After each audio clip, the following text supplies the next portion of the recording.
Este salmo es el segundo de 6 que forman el Halel egipcio. El miércoles anterior hablábamos un poquito acerca de esto. ¿Alguien recuerda qué significa Halel? Decíamos que es una raíz de donde viene una palabra muy conocida entre los cristianos. Aleluya, aleluya. Load a Dios con alegría. Este salmo, de una manera directa y explícita, nos habla del Éxodo. Vimos que se titula Las maravillas del Éxodo. Y así es como se conoce la salida del pueblo de Dios de la esclavitud. Es un salmo muy corto, solamente, como acabamos de observar, consta de 8 pasajes, 8 versículos. Y sin embargo, son 8 grandes pasajes que nos muestran de una manera muy expresiva y clara cómo fue la respuesta de Dios a su pueblo cuando estuvo cautivo en un lugar extranjero. Recordemos que el himno anterior, el salmo anterior, nos mostraba los motivos por los cuales debemos y tenemos que alabar a Dios.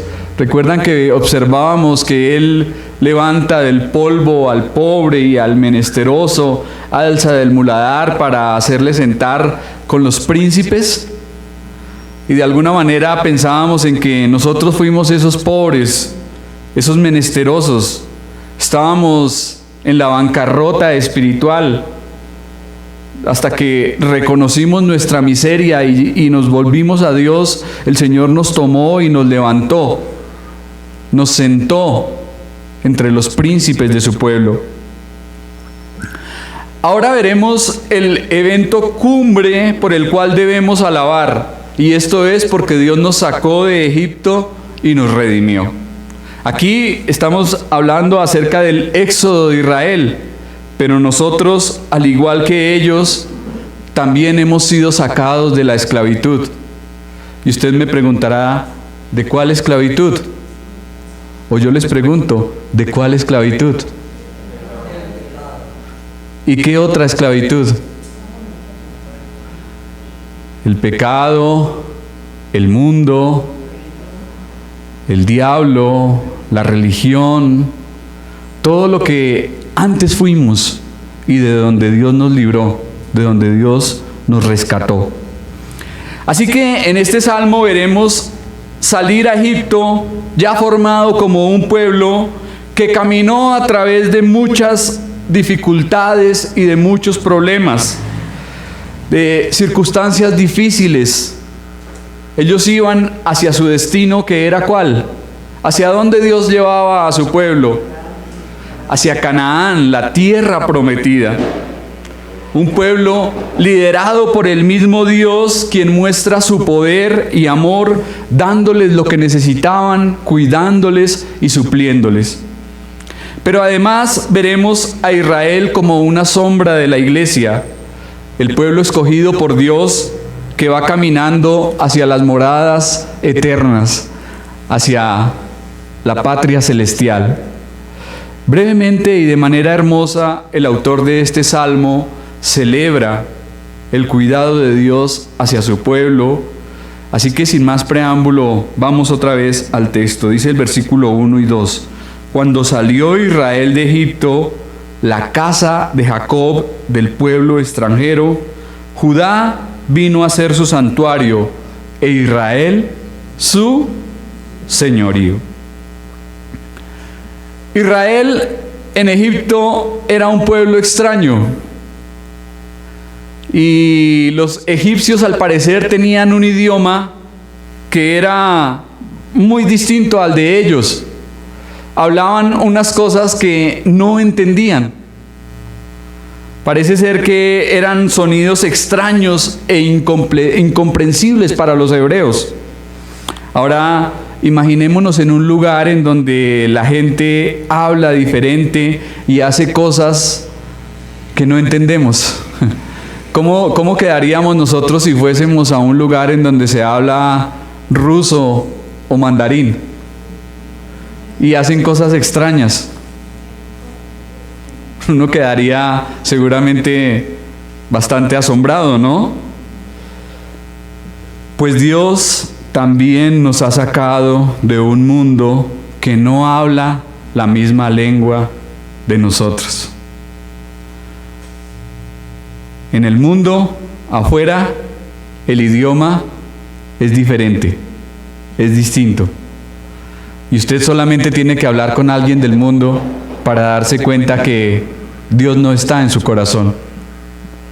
La gente del mundo, ¿qué habla? ¿Qué piensa? ¿Qué dice? Las cosas del mundo. ¿Sí? Es normal que un mundano hable del mundo. Pero Dios nos sacó para que hablemos un lenguaje diferente, para que nos comuniquemos de una forma distinta. Por eso el creyente debe caracterizarse por su manera de hablar también, porque con esto demuestra que Dios ha cambiado ¿qué? Su mente. Varias veces hemos dicho que la mente es de donde sale todo, ¿no?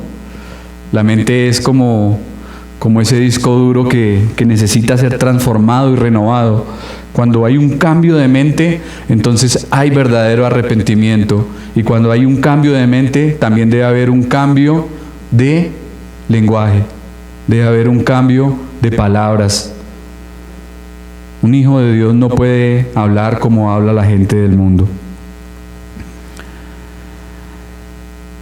Ahora, Dios sacó a Israel de Egipto y los llevó hacia la tierra prometida, como ya lo dije. Nosotros también somos peregrinos y extranjeros en este mundo. No sé si usted ha pensado en eso, pero creo que varias veces lo hemos podido explicar. ¿Quién es un peregrino y un extranjero? Un peregrino, alguien que va de paso, ¿sí? Alguien que no está en un lugar propio, ¿sí? Alguien que va de paso. Y un extranjero, alguien que no está en su patria, que no está en su país, ¿sí? Alguien que tal vez está de visita o de turista en otro lugar, ¿sí? Pero no es su tierra. Y nosotros en este mundo somos peregrinos y extranjeros porque la palabra dice que ¿dónde está nuestra verdadera ciudad? En el cielo, correcto. Israel en Egipto era un pueblo cautivo, oprimido, encadenado, sometido y dependiente, un pueblo aprisionado y víctima de la esclavitud. ¿Será que nosotros también estuvimos atados, prisioneros, esclavos? Sí. ¿De qué? Del pecado. El pecado nos oprimía, nos subyugaba.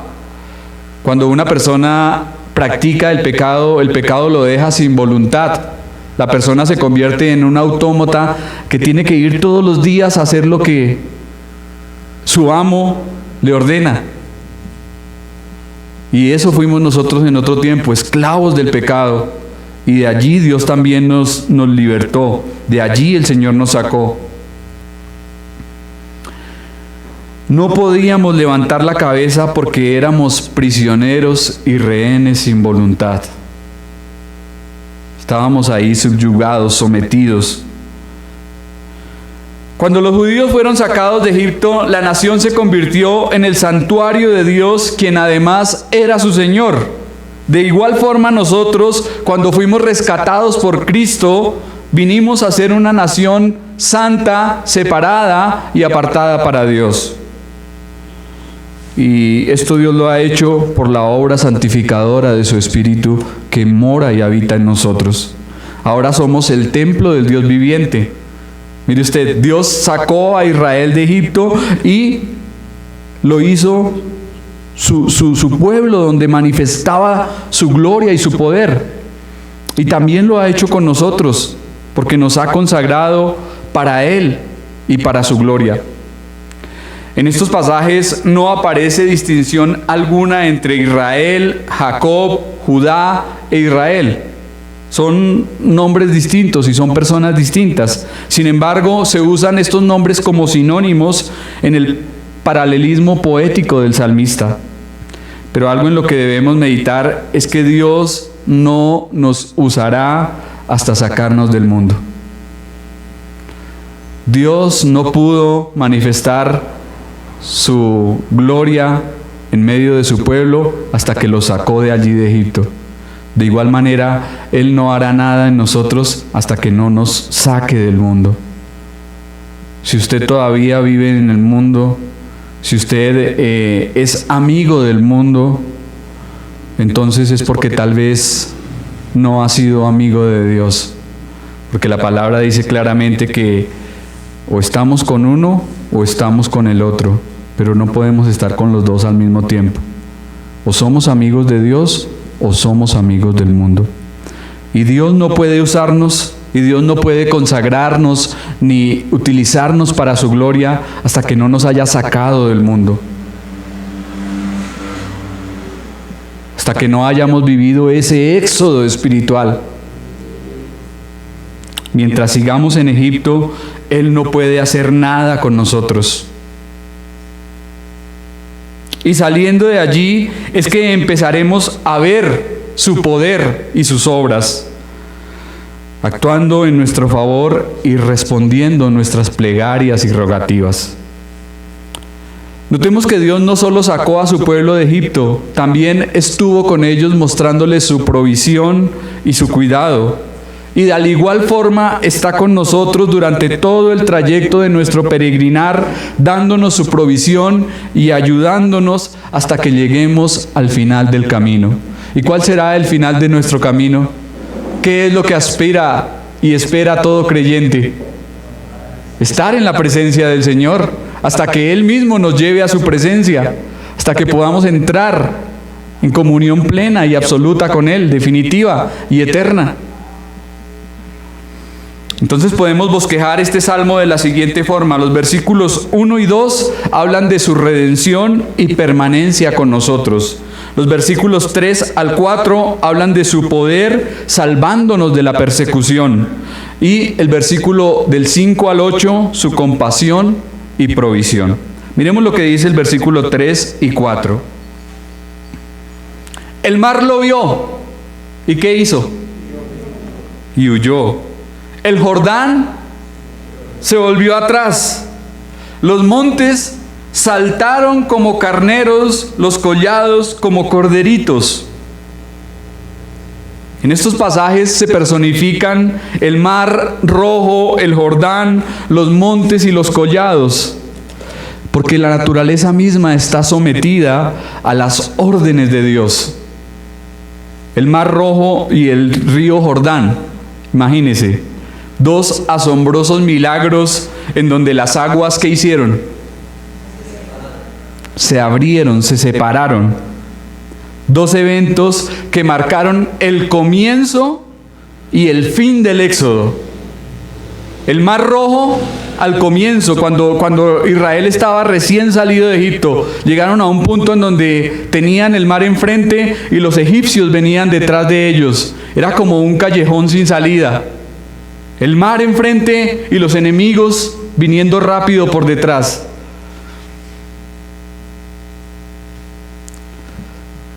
Sin embargo, Dios habló a Moisés y hizo allí una obra portentosa, ¿no? Dividir las aguas. El mar se abrió y el pueblo pasó como por tierra seca. Ni siquiera cruzaron por entre el barro, porque generalmente donde hay agua, hay barro en el fondo. Pero no, ellos cruzaron, dice la Biblia, que como por tierra seca. Y cuando los egipcios, intentaron hacer lo mismo, las aguas se cerraron y los anegaron. ¡Wow! ¡Qué tremendo es Dios!, ¿no? ¡Qué milagro más extraordinario y sorprendente! Y lo mismo también cuando llegaron a la tierra, al final del éxodo. Necesitaban atravesar el río Jordán. Al parecer el río estaba crecido y caudaloso. Y dice allí que el río se detuvo. Israel cruzó.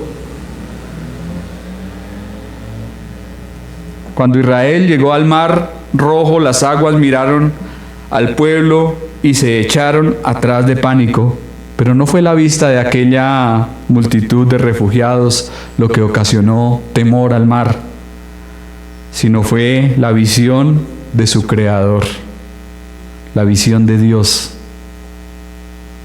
Fue que las aguas vieron a Dios y se detuvieron, se apartaron, para que el pueblo pudiese pasar al otro lado sin mojarse los pies. ¡Qué tremendo! Cruzar el Mar Rojo ilustra nuestra redención del mundo y del poder de Dios, y nuestra identificación con Cristo en su muerte, en su sepultura y en su resurrección. Hace poco que hablábamos de los bautismos, no sé si lo recuerdan, un domingo hace poco, hablábamos que cuando una persona se sumerge en el agua, ¿qué está demostrando con esto? Con este acto externo. Identificación con Cristo en su muerte, su sepultura y su resurrección a una nueva vida. De igual forma, cruzar el Jordán nos habla de la liberación de vagar en el desierto y de entrar en la tierra de bendición y de provisión de Dios. Desde el día que salimos de Egipto, ¿nos han perseguido problemas? Cuando usted dejó el mundo, ¿ha tenido problemas? ¿Los sigue teniendo? Siempre, siempre. Los problemas nunca nos han dejado, ni nos dejarán. Vamos a tener dificultades. El Señor dice, en el mundo tendréis aflicción, pero confiad, yo he vencido al mundo. Pero podemos decir con toda certeza y con completa certidumbre de fe que Dios ha estado con nosotros. Que todo el tiempo Dios nos ha sustentado y nos ha ayudado. Nunca nos ha abandonado. Si Dios se hubiese apartado de nosotros solamente unos minutos, tal vez el enemigo nos habría destrozado. Pero todo el tiempo Dios ha sido bueno.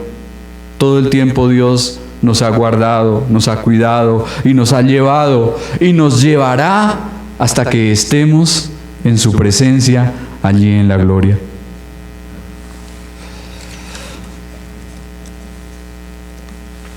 ¿Qué ocurrió cuando Dios ordenó la ley en Sinaí? ¿Recuerdan que en un salmo anterior habíamos hablado de eso? ¿Qué pasó cuando Dios ordenó la ley allí?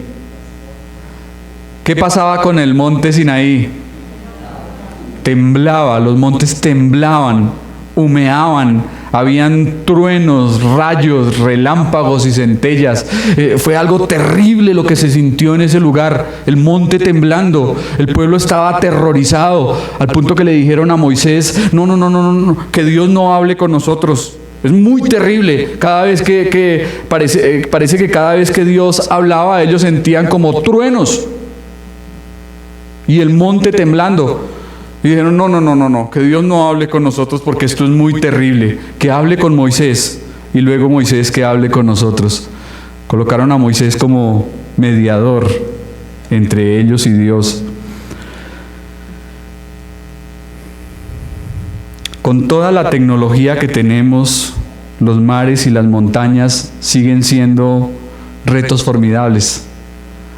Mire usted, a pesar de todos los avances científicos y tecnológicos que existen en la actualidad, todavía el hombre no ha podido explorar las grandes fosas marinas.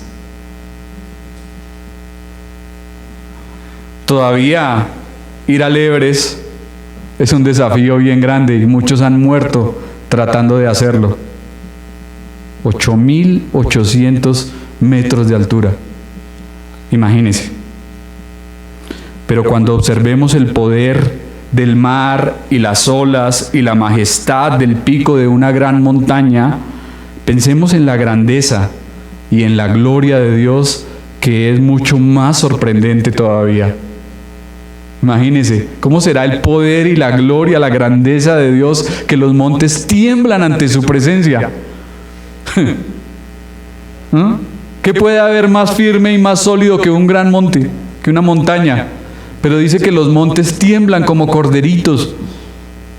pegan brincos, saltan ante la presencia del Señor. ¡Qué grande es Dios! ¡Qué grande es Dios! Versículos 5 y 6. Pregunta: ¿qué tuviste, oh mar, que huiste?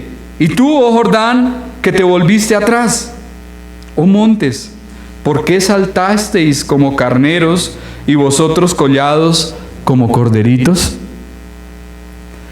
En imágenes poéticas, el salmista pregunta por qué los accidentes geográficos más sólidos, como el monte y las aguas, no podían resistir el poder y la voluntad de Dios. Porque la naturaleza que conocemos está bajo el orden de Dios y bajo su control soberano.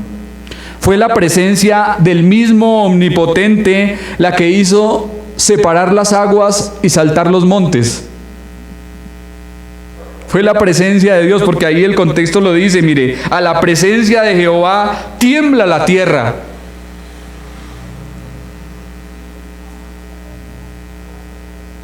El Mar Rojo, el Jordán, los montes y collados reaccionaron bruscamente ante el poder y la gloria de Dios. Y pensando en esto, ¿cuánto más nosotros deberíamos estremecernos con un temor reverente ante un Dios tan grande y majestuoso? Nosotros deberíamos alabarle de una manera sorprendente por lo que Dios es, por lo que Dios ha hecho. El salmista está tan contento por las exhibiciones del poder de Dios que pregunta al mar y a las montañas que expliquen por qué hicieron eso. Les está diciendo, bueno, pero ¿qué fue lo que pasó? Y casi de una forma irónica y burlona les dice, ¿qué vieron? ¿Qué pasó? ¿Por qué? Temblar ante la presencia de Dios significa reconocer su autoridad en comparación con nuestra flaqueza y con nuestra debilidad. ¿Ha temblado usted ante la presencia del Omnipotente? ¿O tiembla de pensar en su poder y en su gloria? Versículos 7 y 8. Ahí está. A la presencia de Jehová tiembla la tierra, a la presencia del Dios de Jacob, el cual cambió la peña en estanque de aguas y en fuente de aguas la roca. Ante la presencia del Señor, la única respuesta adecuada es temblar. Temblar. Toda la tierra debe tener la reverencia más profunda ante el omnipotente Dios, que es a la vez el Dios de Jacob. Cuando se ordenó la ley en Sinaí, ya lo dije, el monte tembló ante la presencia de Dios, ante la gloria y majestad del Creador. Causó terremotos, movimientos sísmicos. Y si esto sucede a la creación, ¿cuánto más los hombres deberían temblar y estremecerse ante el soberano Señor? Pero no ocurre así. Muchos hombres viven como si Dios no existiese y solamente piensan en la gratificación de sus deseos y en su autocomplacencia, en estar bien, en estar cómodos, en gozar la vida, ¿no? Muchos hombres del mundo, usted habla con ellos y le dicen, no, comamos y bebamos porque mañana moriremos. ¿Sí? Lo que uno se lleva es lo que disfruta aquí y ahora. ¿Sí? Ese es el pensamiento típico del hombre mundano. ¿Sí? Lo que vivamos aquí y ahora, eso es lo que nos disfrutamos y lo que nos gozamos. Pero no piensan que un día tendrán que comparecer ante el gran juez a quien deben dar cuentas. No piensan que un día van a estar cara a cara con este Dios poderoso y grande, del cual nadie se burla, nadie Nadie, absolutamente nadie, tendrá excusas cuando tenga que enfrentarse a Dios para ser juzgado. Los hombres no se percatan que su destino eterno será el juicio, la muerte y la condenación eterna en el infierno. Y siguen su vida como si nada, sin darse cuenta que un día tienen que estar delante de Dios. Pensar en esto debería hacer temblar a todo hombre, al punto que aborrezca su pecado y consagre su vida al Salvador. En el pasaje final aparece la referencia al milagroso suministro de agua en el desierto. Ya lo vimos, el cual cambió la peña en estanque de aguas y en fuente de aguas la roca. Dios puede hacer brotar agua de la roca. De hecho, ya lo ha hecho. Lo hizo con Israel en el desierto, pero también lo ha hecho porque de Cristo, la roca eterna, la piedra angular, fluyó el agua de vida que sacia el alma humana y que satisface y limpia, el agua que salta para vida eterna. De Cristo, nuestra roca, fluyó el agua que sacia la sed espiritual. Mire usted, Dios lo ha hecho 2 veces, ¿sí? Para Israel, agua de la peña, y para nosotros, Cristo, ríos de agua viva. Ríos de agua viva. ¿Cómo no confiar en un Dios tan poderoso y compasivo? ¿Y cómo no alabarle de acuerdo a su grandeza?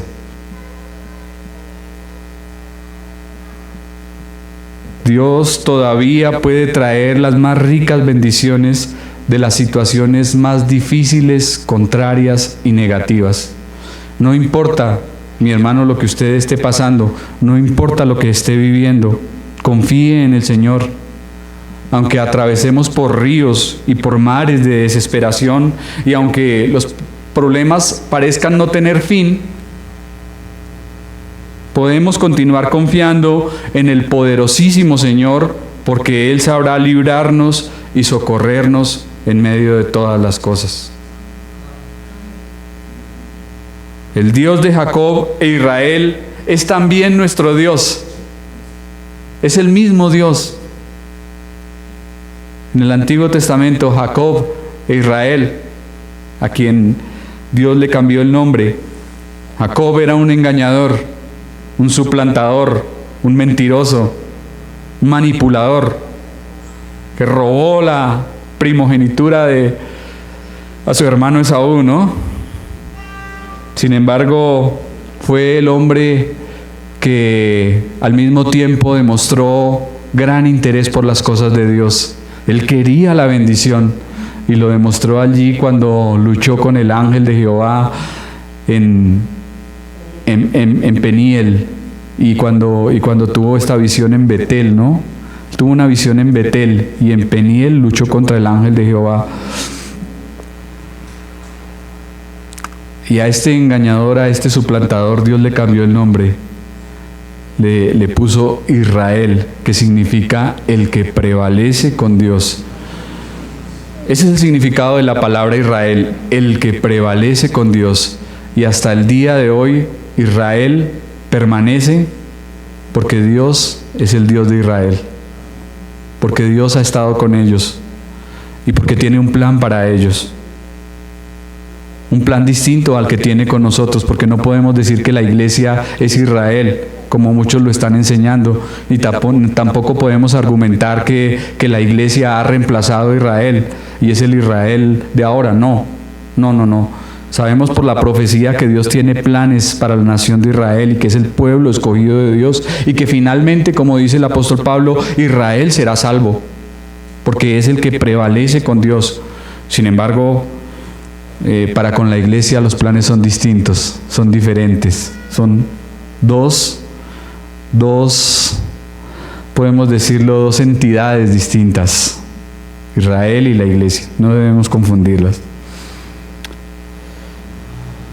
Entonces, mis hermanos, como conclusión y aplicación de este grandioso salmo, así hayan problemas, así hayan dificultades, así hayan circunstancias adversas, difíciles de superar, aunque parezca que estamos en un callejón sin salida, aunque tal vez no veamos tan pronta la respuesta de Dios, no dejemos de confiar. Dios es poderoso, Dios es bueno, y Él estará guiándonos y sustentándonos por todo nuestro peregrinar hasta que lleguemos a la ciudad que Él nos ha preparado. Él nunca nos dejará. Dice la palabra que podemos estar persuadidos de que el que empezó en nosotros la buena obra será fiel en llevarla a cabo hasta el día de Jesucristo. Esa es la confianza. Y en eso es lo que podemos esperar. Damos gracias a Dios. Oremos.